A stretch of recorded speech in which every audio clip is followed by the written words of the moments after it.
In just 1 week in 1967, Israel decisively ফিলিস্তিনে অবস্থিত পবিত্র বাইতুল মুকাদ্দাস, যা মুসলমানদের প্রথম কিবলা।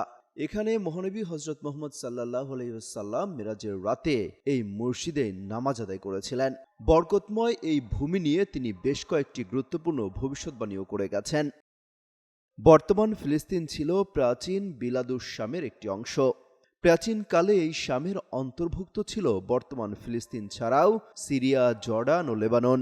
এই শাম দেশ সম্পর্কেও বহু ভবিষ্যৎবাণী রয়েছে, বিশেষ করে বাইতুল মুকাদ্দাস এবং তার আশপাশের এলাকায় ভবিষ্যতে কি ঘটবে সেই বিষয়ে অনেক কিছুই তিনি আগাম বলে গেছেন। হজরত মুহাম্মদ সাল্লাল্লাহু আলাইহি ওয়াসাল্লাম ভবিষ্যৎবাণী অনুসারে ভবিষ্যতে এই অঞ্চল পরিণত হবে মুসলমান বাহিনীর ঘাঁটিতে। অতীতে এটি ছিল নবী ও রাসূলদের পবিত্র ভূমি। কিয়ামতের পূর্বে এখানেই আসমান থেকে অবতরণ করবেন ঈসা আলাইহিস সালাম। দাজ্জালের অবসান ঘটবে এই ভূমিতেই এবং এখানেই ঘটবে কিয়ামতের নিষ্পত্তিমূলক মহাসংঘর্ষ। ফিলিস্তিন নিয়ে হজরত মুহাম্মদ সাল্লাল্লাহু আলাইহি ওয়াসাল্লামের দেয়া গুরুত্বপূর্ণ 7 ভবিষ্যৎবাণীর অন্যতম হল ইহুদিদের সঙ্গে মুসলমানদের যুদ্ধ হবে। একটি হাদিসে আবু হুরাইরা রাদিয়াল্লাহু তাআলা বর্ণনা করেছেন, রাসূল পাক সাল্লাল্লাহু আলাইহি ওয়াসাল্লাম বলেছেন, কিয়ামত সংঘটিত হবে না যতক্ষণ না মুসলমানরা ইহুদি সম্প্রদায়ের বিরুদ্ধে যুদ্ধ করবে।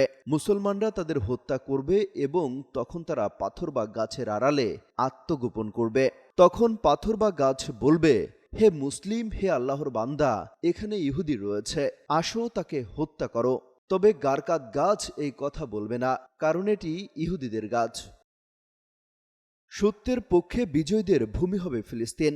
বাইতুল মুকাদ্দাস বা ফিলিস্তিনকে মহানবী সাল্লাল্লাহু আলাইহি ওয়াসাল্লাম একদিন বিজয়ীদের ভূমি হিসেবে উল্লেখ করেছেন, যা ইহুদিদের নির্যাতন ও হত্যাযজ্ঞের অবসান ঘটাবে।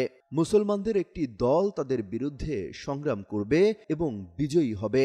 হযরত আবু উমামা রাদিয়াল্লাহু তাআলা থেকে বর্ণিত, রাসূল পাক সাল্লাল্লাহু আলাইহি ওয়াসাল্লাম বলেছেন, আমার উম্মতের একটি দল সবসময় সত্যের উপর বিজয়ী থাকবে। তারা শত্রুর বিরুদ্ধে শক্তিশালী থাকবে এবং দুর্ভিক্ষ ছাড়া কোনো বিরোধী পক্ষ তাদের কিছুই করতে পারবে না। আল্লাহর আদেশ অনুযায়ী কিয়ামত পর্যন্ত তারা এমন অবস্থায় থাকবে। মুসলিমদের দ্বিতীয় হিজরত ভূমি এটি। সাধারণভাবে হিজরত বলতে বোঝায় রাসূল পাক সাল্লাল্লাহু আলাইহি ওয়াসাল্লাম ও সাহাবাদের মক্কা থেকে মদিনা গমন। তবে এক হাদিসে ভবিষ্যতের এক বিশেষ হিজরতের কথাও বলা রয়েছে, যা সংঘটিত হবে শাম অঞ্চলে। হযরত আব্দুল্লাহ ইবনে আমর রাদিয়াল্লাহু তাআলা থেকে বর্ণিত, তিনি বলেন, রাসূল পাক সাল্লাল্লাহু আলাইহি ওয়াসাল্লামকে বলতে শুনেছি, প্রথম হিজরতের পর শীঘ্রই আরেকটি হিজরত হবে। সে সময় দুনিয়ার সর্বোৎকৃষ্ট মানুষ হবে তারা, যারা ইব্রাহিম আলাইহিস সালামের হিজরত ভূমি শাম দেশে অবস্থান করবে।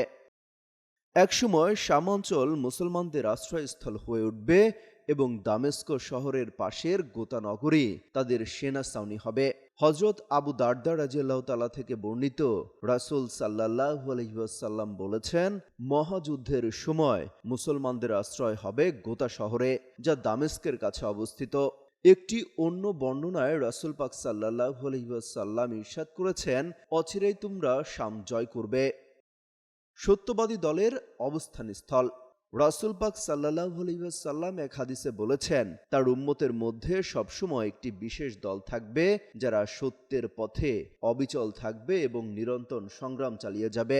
আল্লাহর সহায়তা তাদের সঙ্গে থাকবে এবং কেউ তাদের ক্ষতি করতে পারবে না।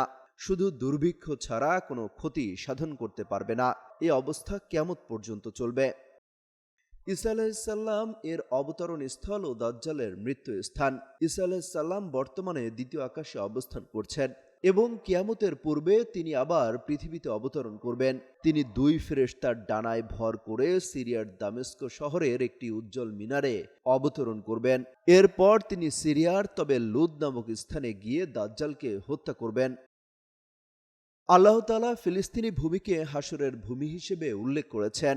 মাইমুনা রাদিয়াল্লাহু তাআলা থেকে বর্ণিত, তিনি রাসূল পাক সাল্লাল্লাহু আলাইহি ওয়াসাল্লামকে বলেন, হে আল্লাহর রাসূল, আমাদের বাইতুল মুকাদ্দাস সম্পর্কে কিছু বলুন।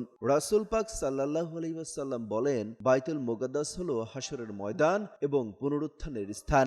সেখানে গিয়ে নামাজ আদায় করো, কারণ সেখানে 1 ওয়াক্ত নামাজ অন্য মসজিদে 1000 ওয়াক্ত নামাজের সমান। অমিত হাসান রবিন, যুগান্তর নিউজ।